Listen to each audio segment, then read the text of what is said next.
Welcome back to We're Not Your Typical. Today on the show, we have Darren. Darren is here to share his side of the story as a father figure, raising 2 autistic boys, one verbal and one non-verbal. He's also a fantastic carpet cleaner from Cleaner Carpet, so get in touch. Enjoy the show. Darren, we want to thank you so much for coming on today. Pleasure. Thanks for having me. We think it's really important, and we know from our social medias and when we're speaking to other mums out there that are raising special needs kids that dads stay quiet. Dads aren't one to talk about their children with needs, and I think that's time to change because I think that there's so many people that can really relate to all of us. Yeah, so definitely. we'd love to hear your story, Darren. Yeah, so I'm a father of 2 autistic children. My eldest son, Roman, he was 7 last week. My youngest one, Rafe, he'd be 5 on Sunday. So there's pretty much like 2 years between them. And Roman's non-verbal, the eldest one.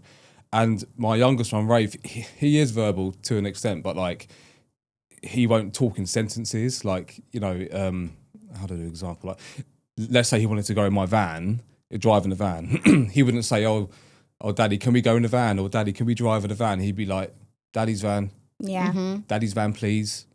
So relatable. Oh yeah. He always says please. He says please that. about everything. Yeah. But I think in time, because he is obviously younger, and I think you had this with Callie as well. It started off like that, and then the sentences, please God, do become longer. Yeah, 100%. Well, I'm hoping they do. And he's actually doing so much better with his speech. Like, of course, obviously, I had worries. Like, obviously, when you have one child who's non-verbal.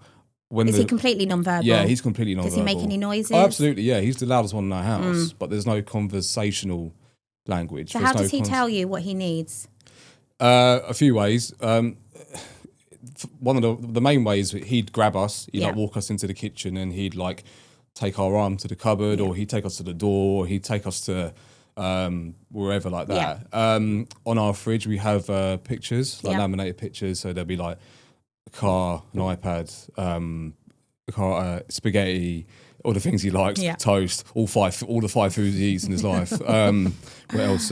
You know, so that, and also not to kind of, you know, blow my own trumpet, but like as his parents, we know what he wants. Like, of course. I mean, there is the odd time where we don't know, and we'll get into that later on, and that's a struggle. But 9 times out of 10, we know what he wants. But yeah, if he was to try to communicate with us, he will just take us to what he wants. So it's not as, I think a lot of the time with, I'm not sure if you get this, Jay, but like a lot of the time when people hear I have a non-verbal child, they just assume it's like this little object in the back on mute who doesn't say anything. It's nothing like that at all. And that they can't communicate. Oh God, yeah. I mean, he's the fucking loudest one in my house. Yeah. But yeah, there is no conversational context there. So like, I mean, it's difficult at times where, I mean, if he's having I know on this pod people probably use the word meltdown a million times, but if he does have a meltdown, just say, I mean, as his parents, we know what he wants. We'll just troubleshoot in our head. Right, he needs this, he needs this, he needs this, he needs that. It's also a process of elimination, isn't it? You kind of know it's going to be this or this. Yeah, correct. So 9 times out of 10, it doesn't go, the meltdown doesn't last too long. Yeah. But there is that odd time every now and then when you've gone through all the things that you think he needs. Now what? Now we're fucked. Because it's like... You've tried every avenue. I tried everything, yeah. And so that's difficult. But I mean, it doesn't happen very often. It might not happen for a whole month. It might happen 5 times in an hour. Yeah. It's like a roulette, you know. Yeah. But parenting him is difficult because he's non-verbal. And the just youngest... a little bit harder. Yeah, of course it is, yeah. And you know... And I think it's harder as well, but I think it's also for you as parents. Yeah, you're 100%. so desperate to hear their voices and have a conversation. Yeah, and absolutely. when it's not there, it can make it. It's really tough. So he doesn't use any sort of a device or anything. No, I mean he has. We tried to do stuff like PECs, but the only problem with PECs was they give you like So we created like a little ring binder with all the pictures on there. But then when you show him the picture, he just wants to look at the picture. Mm-hmm. So let's say, I don't know, we want to take him to the park. I show him the picture of the park on a PEX, and naturally, the whole point of PEX is that there's an exchange involved, right? Yeah. So he'd see the picture, he'll get that, oh, okay, we're going to go to the park. And over time, he should be able to present you with the picture and say, take me to the park. Mm-hmm. And that's how PEX works. But we didn't really have that kind of success because we'd show him the picture and he'd be like, oh, I like that part. That's the one I'll go to. But then that's it. That's as far as that goes. So. Well, I've tried PECs quite only recently, a few at the moment, and my daughter likes to eat them. Oh, yeah. Yeah, does she? But I've been told that it is also, it's time. You know, sometimes you can show these cards for like a year and they'll just get it. It's just consistent. That's like anything though, isn't it, in autism? But it's also knowing your child and knowing that they're not ready. Because I think one of the most difficult things, and I think we can all relate to this, and it happened to me yesterday, is when people tell you what you should be doing, and it's like, we're the parents, we know our children, even if it's close family, they still don't know our children like we know our children. So you'll know when your son is ready for that next step with a form of communication. No one on this earth will know better than you two. No. As in with your own kids, obviously, and your husbands, whatever. But as in, like, no one, your best friend, your mums, it doesn't exist. No one will know them as well as you do. So, I mean, I've been there, I've had that, you know. But and how do you respond to that? Because I've kind of just learnt just to nod and say okay rather than argue back, because I just can't be bothered anymore. So do I. In the beginning, I'd have that bit of needle. I'd be like, oh, what the fuck you? But I'm way past that now. Now I just like, all right, that's great. I'll try that. Yeah. I'm not going to. Yeah, all right, mate. Yeah, sweet. And then I go home anyone listening to the podcast, we're not going to. And then I go home and I'm literally like, how the fuck? Why does she got no idea? He's got no. And then I rant it to my husband, but in front of them, I'm like, okay. Yeah, I know. Yeah, I think you have to because like they're only trying to help. They're only trying to help, and they're out of the good of their own heart and stuff. So it's like, I mean, and also it does depend on the gravitas of what they're saying. Yeah. If they say something fucking stupid, if they say something that I know they've put a lot of thought into, I would. But then it's kind of like if I was having that conversation with them and they didn't give me an opinion or anything, I'd go home and go like, my friend didn't care. Didn't even try and help. Didn't give it. So they can't win either way. That's it. You're so right. And again, we've said it so many times on here. People just don't know what to say. It's not that they're saying things wrong or right. They just don't know, and they think maybe. I mean, I get so many people and their friends that will send me a random quote, or they'll send me something they've seen, and I'm a bit like, why are you sending it to me? And I know it's because I've got an autistic child, but I wouldn't send you a dog because I know that you have a dog at home. Like, so I'm going to send you a... 100%. Do you know what I mean? I'm not in a negative way, but it just won't happen, Yeah, it's just because people don't know how to deal with your situation. So I don't really get that with my friends, simply because we're going back to what we spoke about before we start recording, is that I don't really speak to many of my friends about it, and we can get into this later on. So that's why I don't really have, like, many people spamming me with autism stuff, because... A lot of my friends I don't really talk to about it, and simply because. But why? I don't know. A few maybe firstly because. Do you think it's this whole persona of like men don't speak as much as women, or you're just meant to be the hard ones to get on with it and deal with it? I think that's one. That's definitely one reason. Because I'm hoping things are changing now. Yeah, because but I also, for my friendship group, like, we don't really meet up that much. Okay. Or speak on the phone like women do. Yeah, or speak on the phone. Like, we just send like memes on Instagram. We take the piss at each other on a WhatsApp group. So when we meet up in real life, the very short stint I have with them, if I were to sit down with them for them to fully understand my life, my day-to-day, what my day-to-day routine is and autism, and I would need 1,000 beers with them. Yeah. So what's the point? Like, and maybe that's not the right way to go about it, but like, I don't, talking as like a male perspective, like, I'm not going to get what I want out of them. They're not going to have the answers to say to me, and that's not their fault. So what do? I mean, there's so many times when, like, the saying, the wheels are coming off. Yeah. Or the fucking engine's blowing up. And they'll say to me, oh, how's the kids, Dad? How's the boys? I'm like, yeah, good, mate. Yeah, good. No, they're not. But I just think, for the sake of us having this beer, for the sake of us never seeing each other, for the sake of us having this very short amount of time together, I'll just say... And I think when you had James in Stories About Autism, I'm pretty sure I listened to that pod. Great guy, by the way. I know, he's fantastic. He said something on there like he never would speak to his friends about it. That's why he started his page. But he started his page, and then the friends, the awareness came from his friends later on, which is kind of sort of similar to my kind of experience. Like, I wouldn't sit down with any of my friends and speak about what it's like. My very close friends, a handful of them would know. But that's all you need. Yeah, but then what happens is I will see them in a few months' time or whatever after I do something like this, and they have more awareness now. Sure, you can send it to everyone on your phone book. Yeah, but I didn't directly speak to them. Sometimes that's easier. But that's what we do, Jade. Yeah. We don't speak directly to people. We can here and there. And as you said, how many times do you really see your friends? I know everyone's different, but I don't see my friends that much anymore. No. And if I do, it might be like 4 or 5 times a year, genuinely, even if I used to see them every single day. And it's, as you said, you've got a 2-hour stint. Everyone's got to talk about this stuff as well. You can't, it's not all about you. You can't spam and it that's with why what I you're doing, share my posts and you don't want to bring the mood down, really, when you're out with That's your friends. What and Jay think, just said, do you know what? That's one of the, sorry to cut in there, that's one of the reasons as well. I'm someone who I like to bring the mood up. Yeah. I always go out my way to, I'll go the extra night. I host loads of parties. I arrange everything. I'm the one who's trying to, come on guys, like. Yeah. So I wouldn't. Because you need that for yourself. Yeah. That's why you do it too. And also, I imagine you two probably relate to this as well. But sometimes it's like, I don't want to fucking talk about autism. Yeah. I'm autismed out. Yeah. I've been up since 4. I'll go to bed at midnight. I've done this for 6 months in a row.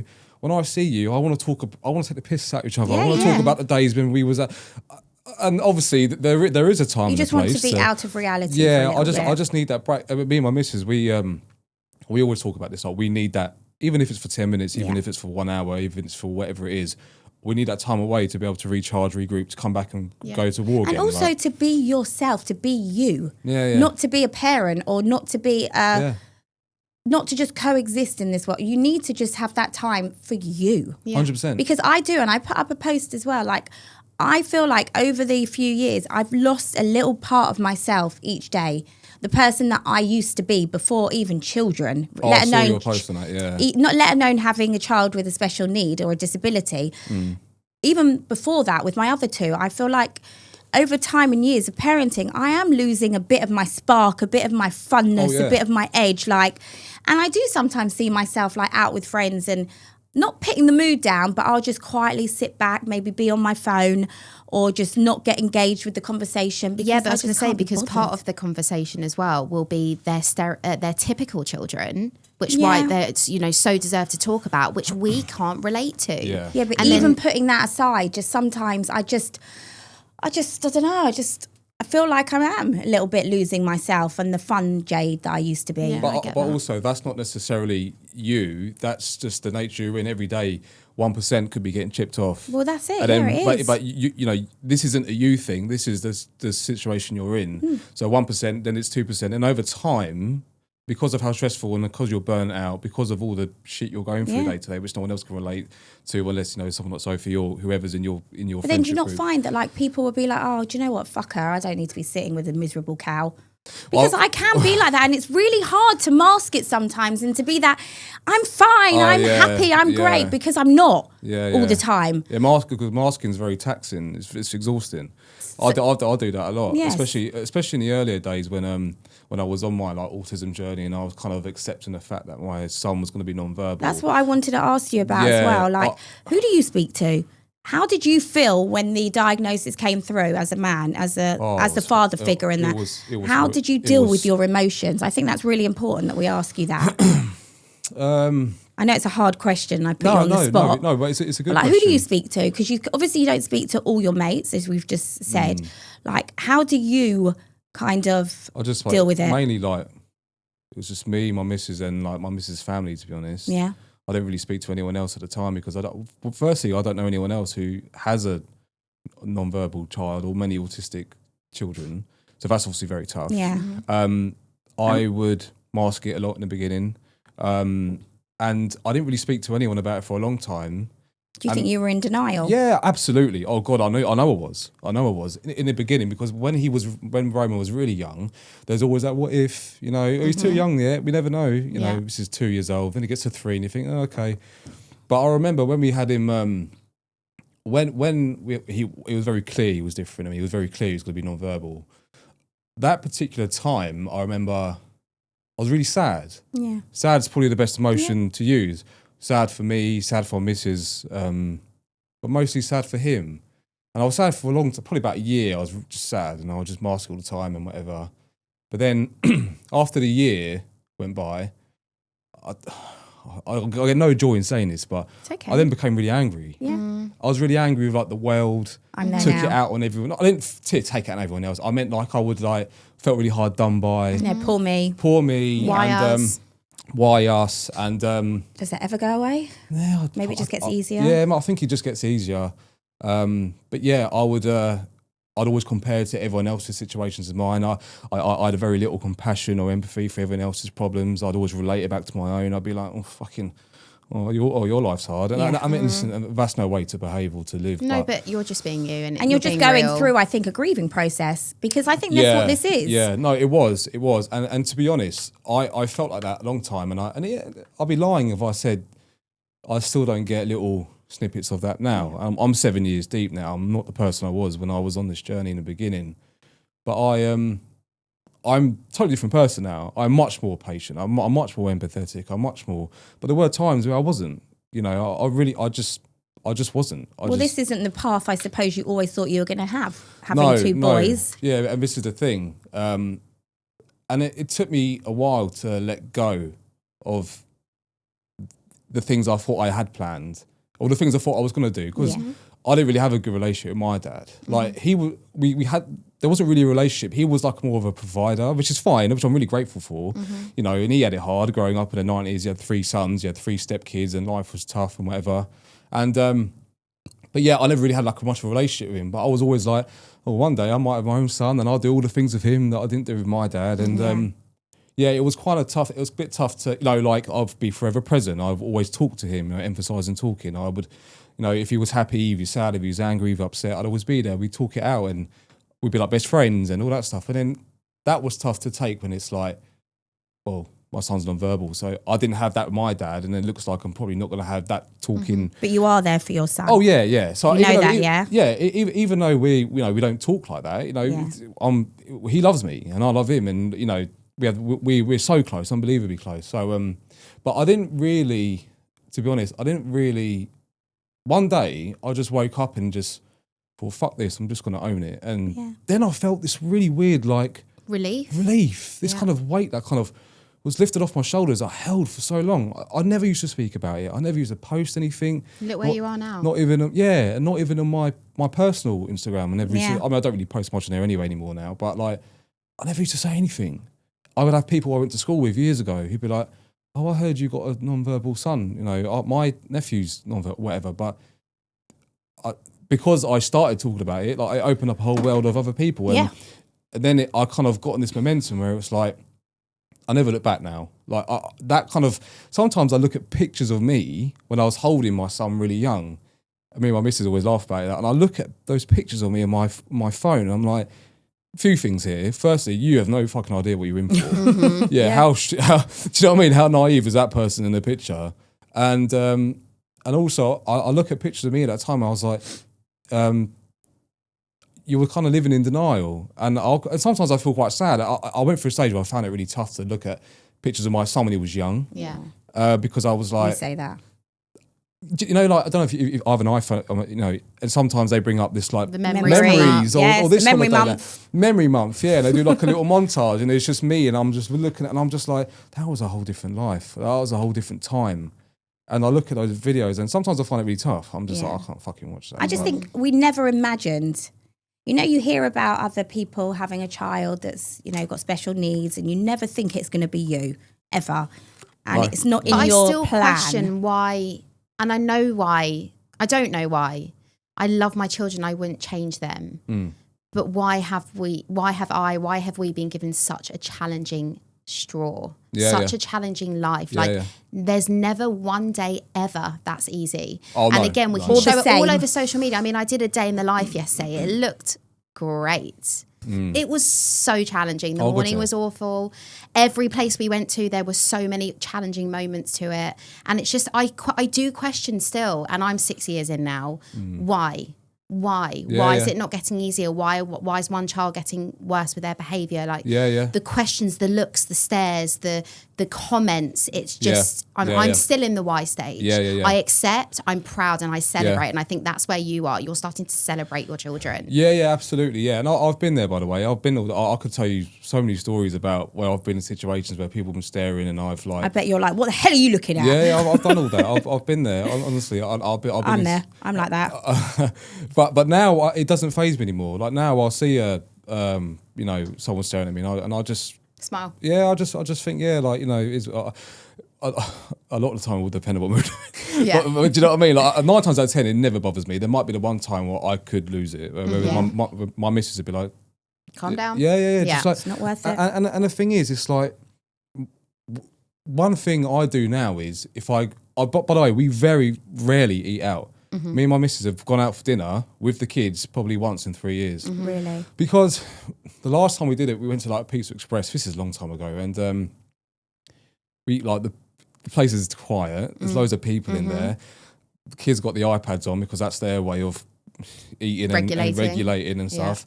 You know, but then there's a million problems that could happen there. You know, the Wi-Fi doesn't work, or the 4G, the bar spin and whatever, and then or the pizza doesn't look like the same one that they have at home. Yeah, exactly. Or they don't like the feel of the pasta in their fingers today and whatever. And like I remember just everyone in the restaurant staring, and I remember just being like, just get me out of here. Yeah. I said to the waiter, listen, mate, box my food up and going. And like. But now I would go to, if we ever sit down around people, like if we go on the plane, for example, we sit down on the plane, we would tell the person in front and behind us, hi guys, just so you know, we have an autistic child here. He will make noise. He may even kick your seat, but best believe we'll be doing our best for the minute we take off to the minute we land. We'll be dealing with it. And that takes so much pressure off. It does, but it upsets me too that we have to do that as parents. Yeah, we have to. Like children are children. They're going to kick chairs. They're going to make noise. They're going to throw biscuits. That's children. But the fact that we have to, as parents, have to inform people of wherever we go it's tough. that we've got autistic children. And also, I'm in the situation. I don't know whether you're the same, because I obviously don't know your sons and how much understanding. This is what we always say. Do they understand or do they not? I don't want to talk about it in front of them. No, I don't. I don't want to be like, sorry, she's autistic, or sorry, he's got really bad behaviour. Yeah. Like, why should they hear that and sink that in as if we're talking negatively about our children in front of them? No, but I just said, but I'm the same as you. I still feel like that. Why the fuck should I have to go? Do you know what I mean? Like, but then I think a lot of it is taking pressure off you in that situation. No, I agree. I do agree. I would do exactly the same. To diffuse it, because 100%. because a lot of the time it's like, it just makes my life easier. Yeah. And also, I remember I was that person sitting at the front with no children thinking, shut that effing child up. And I was the worst for it. Yeah. I literally look at any child now, wherever I am in public, and I just don't judge at all. I mean, yesterday we went to the school fair and Marley, my son, got wet and he's got sensory issues. So he immediately stripped his clothes. And loads of my friends, not in a negative way, they were like, what's he doing? And I was like, he got wet. And I just said to them, I just want to put a sign on my head to be like, he's got sensory issues, he got wet and he's taken his top off. Rather than people just staring. But now if I saw another child with no top on, I'd be like, cool, whatever. Like, he obviously got wet, or I just completely have changed my perception. You're aware of it. I'm the same, honestly. And also, like, you know, the thing is, I have one child who's not verbal. I have another child who's also autistic that is verbal, right? And I think now I'm in this journey. Like one thing I realise is, if you're on the spectrum, bear in mind the spectrum is from here to Mars, right? If you're on the spectrum, you're on the spectrum, okay? So like, you could say on paper that some kids are more, or people are more severe than others. Some people have more than one diagnosis and whatever. But ultimately, like, everyone on that spectrum is there for a reason, right? Like, I'll tell you a brief example. This is that a couple of years ago, I went to Cyprus. This is like 2022, and try to take a non-verbal child to an airport. By the way, because it's not fun. I know. Yeah, right. There's so many benefits. I'll tell you them after. So we got to we're going to Cyprus. So we get to the we got the sunflower lanyard on. We get to the front of the queue. We're about to get on the plane, and my son's a wreck. You can imagine, like, where am I? What's all this noise? Why aren't I at school? Because school's finished. Who's this person? Why is it so loud? Why aren't I at home? And it's hard because, we're there trying to show pictures, show everything you can.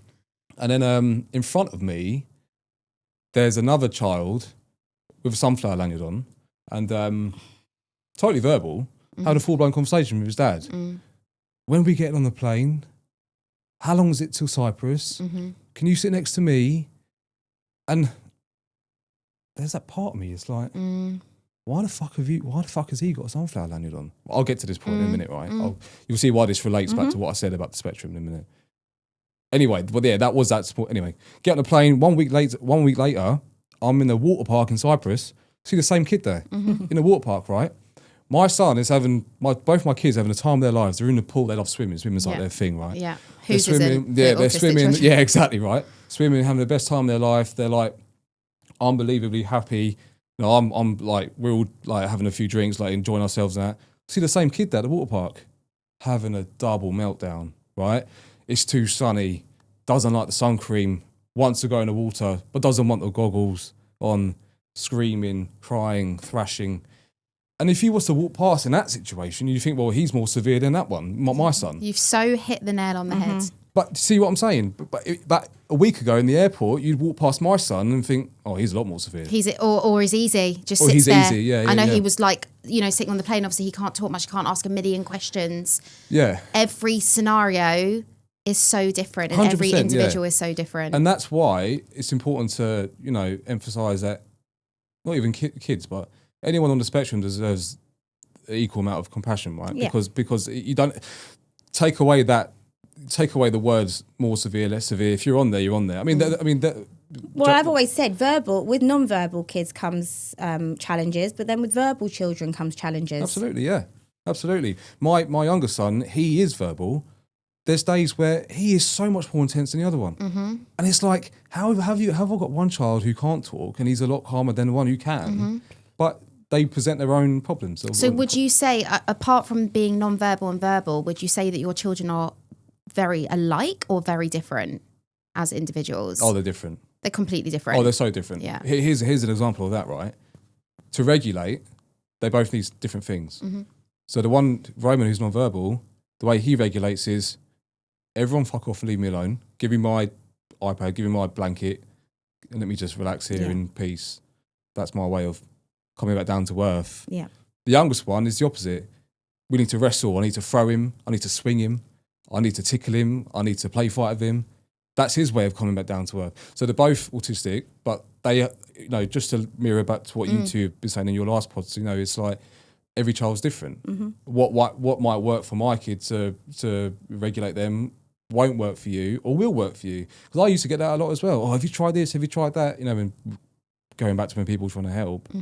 Sometimes it does, but sometimes it doesn't. But we'll always listen and try and take you the should info see my that would vitamin work. cupboard. Oh, the vitamin cupboards are not even normal. They're not. I can't fit any more in. No, yeah, 100%. I just buy what anyone says. Meanwhile, Josh, my husband, last night, they had about 8 supplements in my hand to give them, and he went, "This is all rubbish. Yeah. What are you giving them all this sugar for? I've just brushed their teeth." I'm like, Oh, "Excuse me, Yeah. I swear by these supplements." Yeah, No, because you've got to try things that work for your children, whether it does or not. So, no, and that's the thing. I mean, we're in the middle now of like, if only that. My son gets, both of them, weirdly, right? They get up every day between 4 and 5. it's horrific. It's a new low when 6 is a lion. Yeah, and this it? This has been happening now for about a year. I actually put something on my story.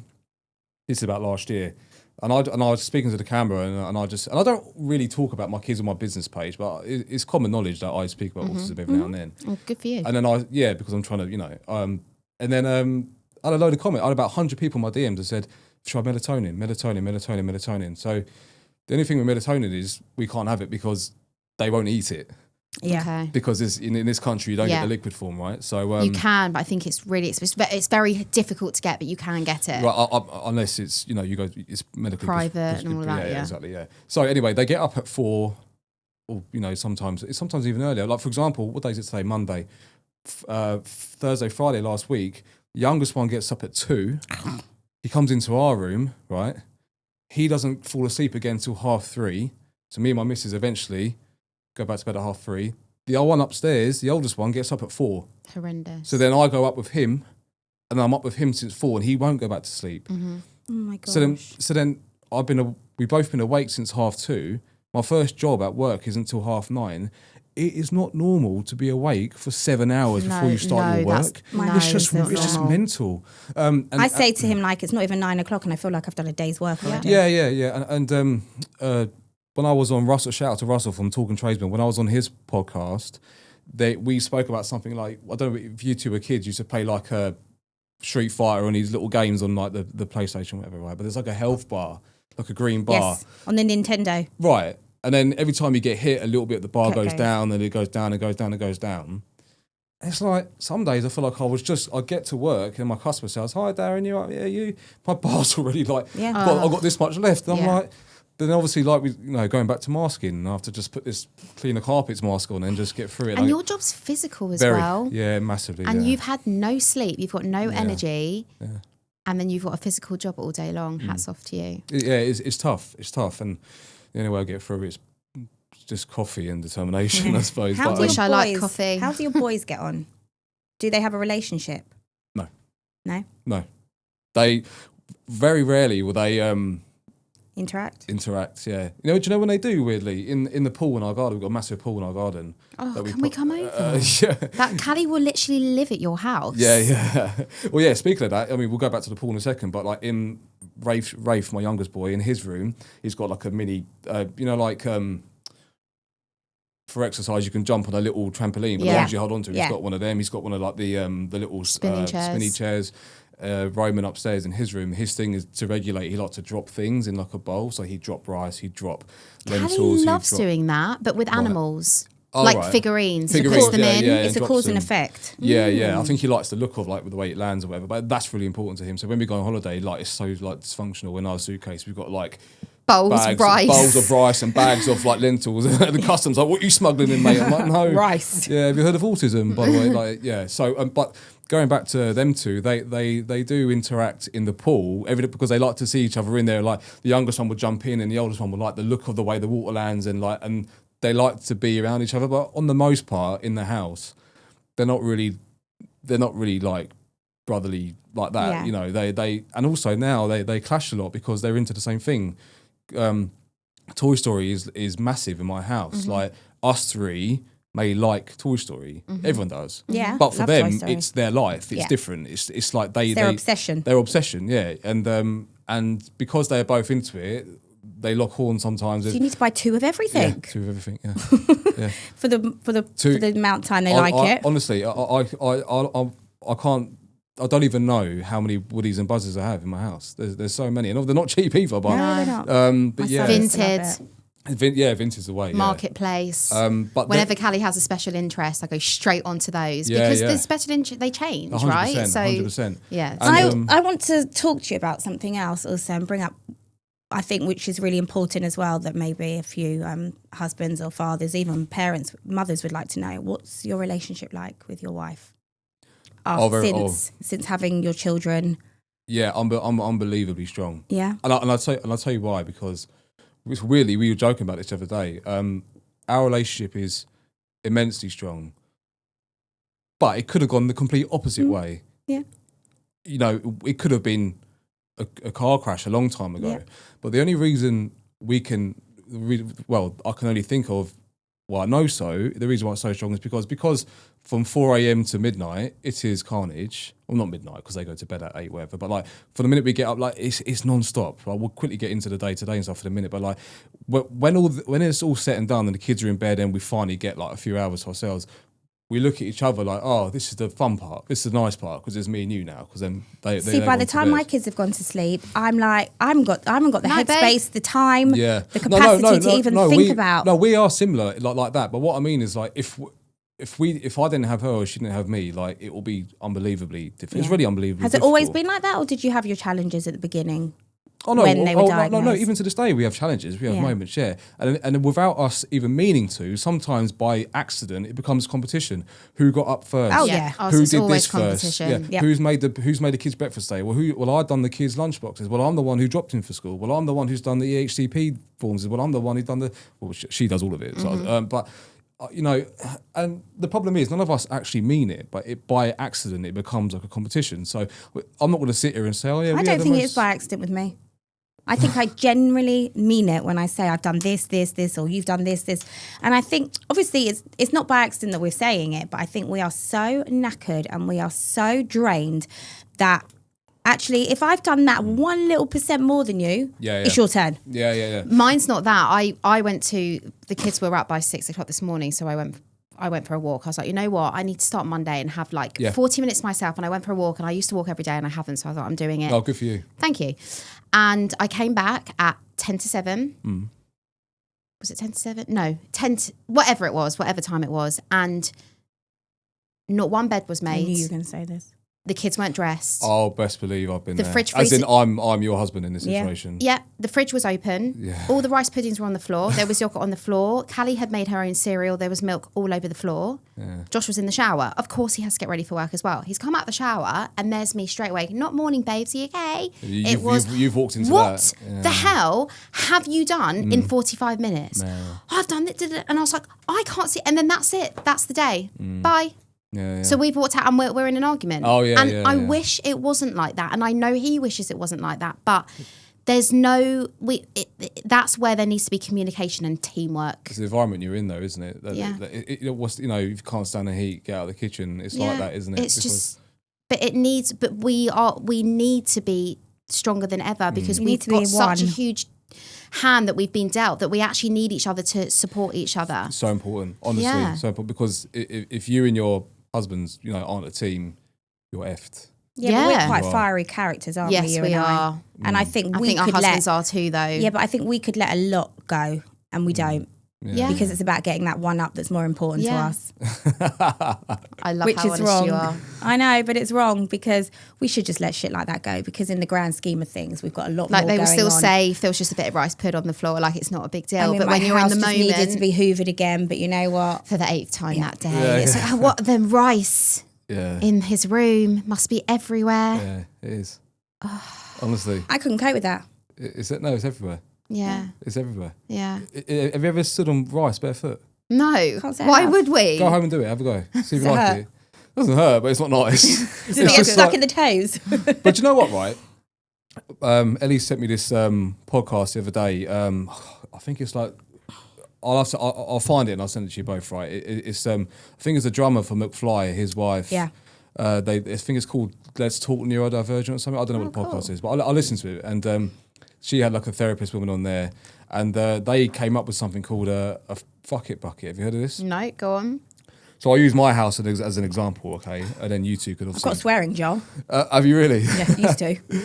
But how the fuck it bucket works is like, bear in mind, I didn't make this up. This is actually on the podcast, right? From a therapist, and it's designed to take the pressure off yourself, right? So I use my house as an example, okay? So my son Roman, he eats nothing. He eats 5 things in his life. What right? are they? Tell us. McDonald's chips, Yeah. chicken nuggets, Yeah. toast, pasta, spaghetti bolognese. That's it. Okay. Strawberries as well. Strawberries are a massive deal, right? Yeah. So and if we don't have strawberries in the fridge, we're out finding every shop in the world Yeah. that does, right? So that's that.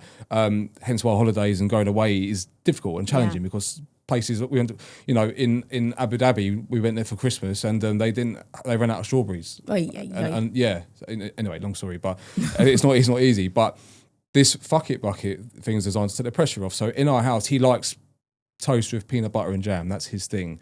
He'll eat that most days. I love that. That's one of my favourite things. That's lovely, yeah. But he'll eat that most things most days during the week. Other days, some days he doesn't like the feel of the jam today, or he's not regulated, or he doesn't want it to be on his fingers, whatever. Yeah. Right? He will go to the cupboard and he'll get a whole pack of Jaffa cakes out. But also he won't even eat the whole Jaffa cake. He just rips the tops off. Mm-hmm. Now, do I want him to have the Jaffa cakes? No. No. But Is it normal to have Jaffa cakes for breakfast? No. Is it worth the meltdown if I take the Jaffa cakes off him before he gets in a taxi and goes to his school? No. Okay. Let it go. Put it in a fuck it bucket. Let him have the Jaffa cakes. Love it. Just move on. Or, another example is I spend 20 quid, take the kids to a soft play. Soft play's massive. Loads of stuff there. There's this slide. They last 5 this zip minutes? line. That time as well. Yeah, they can do as well. But on most part they enjoy it. But the point is, they'll only play with the same thing in the soft play. Soft play's massive. I want them to use all of it, not because I've paid for it, but I just want them to do other things. Is it worth me taking him off the same slide he wants to go on?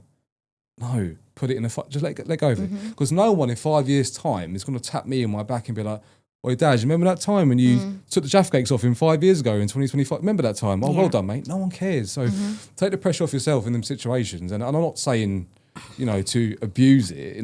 If he crashes my van into the house, I'm not be like, "Oh, fuck That's it, not bucket." going in the bucket. No, exactly, yeah. But there No, are you're times right. where, pick your battles. That saying, you will have moments that, I don't know, in your own house, you will have this situation, right? I mean, I've got a neurotypical child, my middle child. She had mini digestives for breakfast this morning Well, there you go then. because My kids she had does have popcorn at 9 a.m. meltdowns yesterday. regardless. She had a meltdown about her hair this morning because it was not perfect.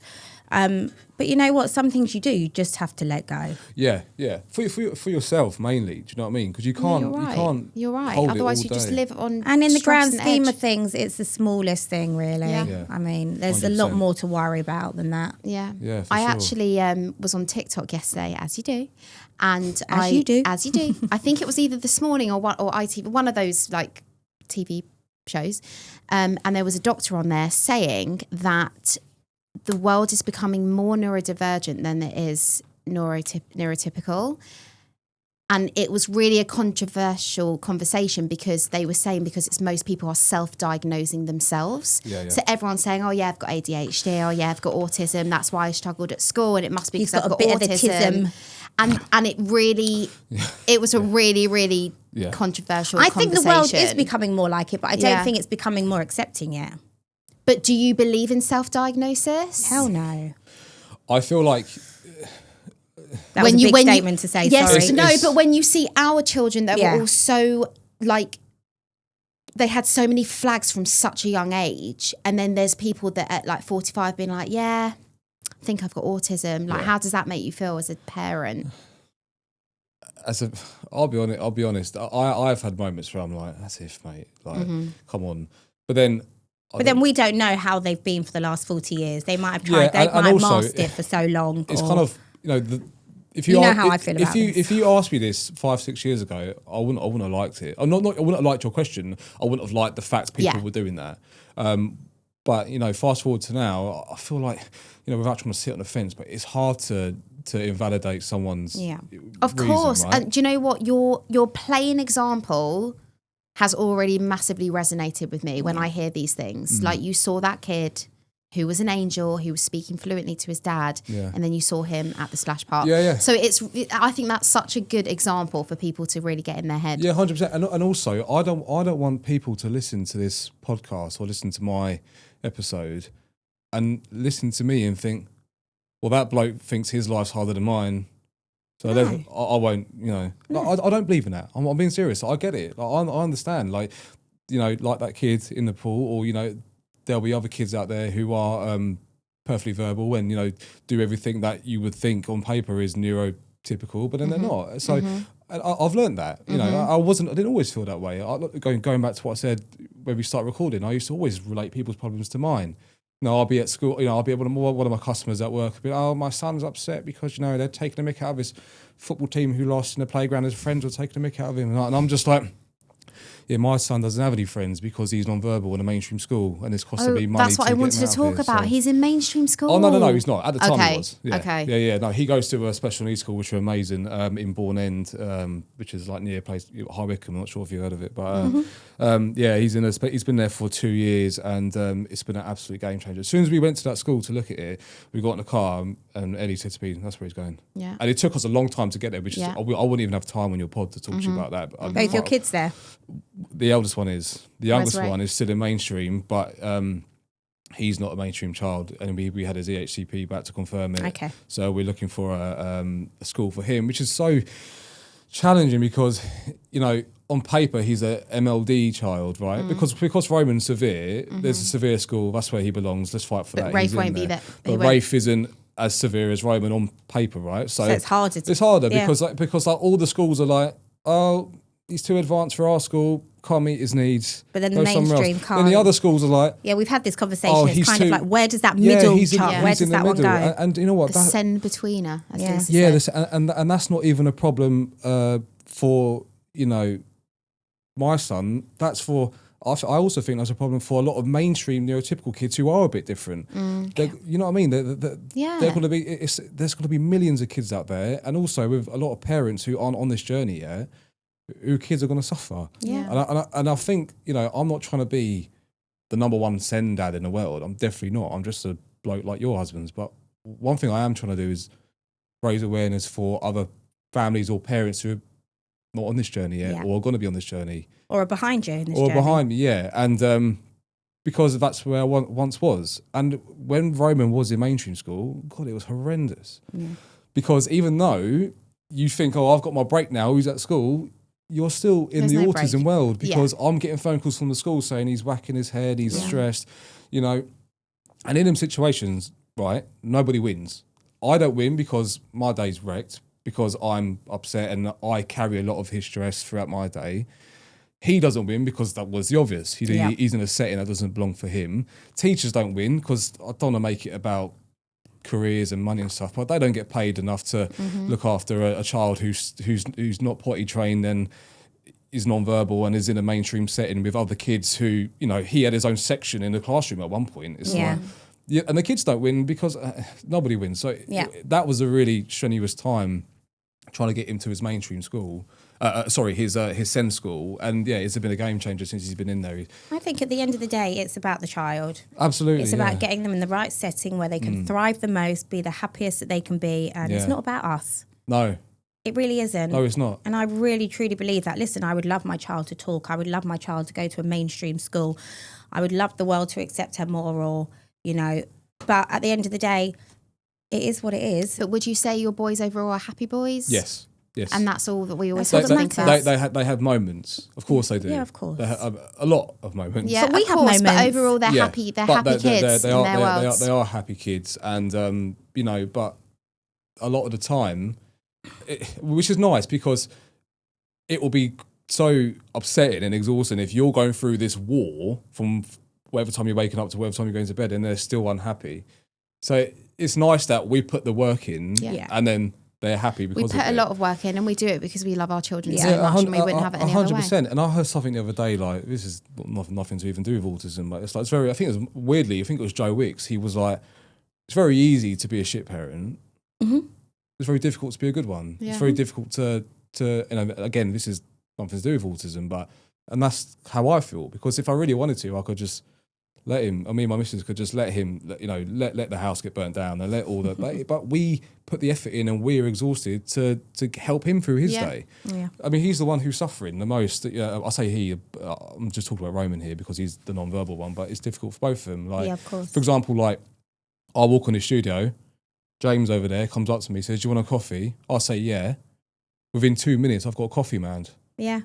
My son could go the whole day wanting something, needing something, and never get it because he can't tell us. So a lot of the time when I'm burnt out, when he's burnt out, it's very difficult not to get angry with them. Sure. But you have to think they are always worse off because he's not, because they're born in a world that's not typical for design. them. Yeah, exactly. Design. That's exactly the word. Exactly. And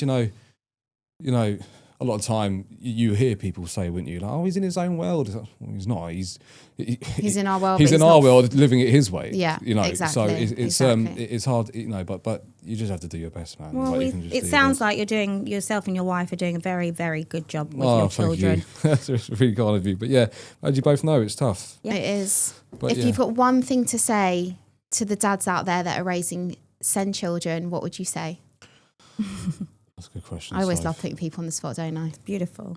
They're not going to want to listen to this, right? They're not going to want to hear this, but they need to talk. Right? Honestly, listen. Where's my single? If you're out there, talk to your mate. Even if they don't want to talk to your mates, talk to your missus, talk to your mum, talk to your dad, talk to people. To a tree. And a lot of the time, I never said this to anyone before, but I find it easier to talk to people I don't know. Yeah, I agree. Yeah. Go speak to someone on Instagram or someone else or that you don't really know, because maybe the shackles are off. You can talk to someone who's not with it. But for all the dads out there, do your best. Talk if you can, and over time, it doesn't matter if they're in the beginning, the middle, or they've been in this for years. It's going to become part of them eventually. And but yeah, I think that's the only advice for a man. I think it's really good advice. Keep talking because we don't. Sharing. And like I said, pre-record, I was that guy. Best believe I was that guy before. Where I was like, never used to speak about it, never used to bring it up in conversation. Where it was like, now you just seem like a really proud dad. That wants to share your story. 100%. Because like, why should I not? Sure. Why should I? Keep not talk about it. Celebrate if your son did well at football. Yeah. But why not celebrate the little small wins? So thank you so much, Darren. Thank you, Darren. No worries. It's been lovely chatting to you. Thanks for having me on. I really appreciate it.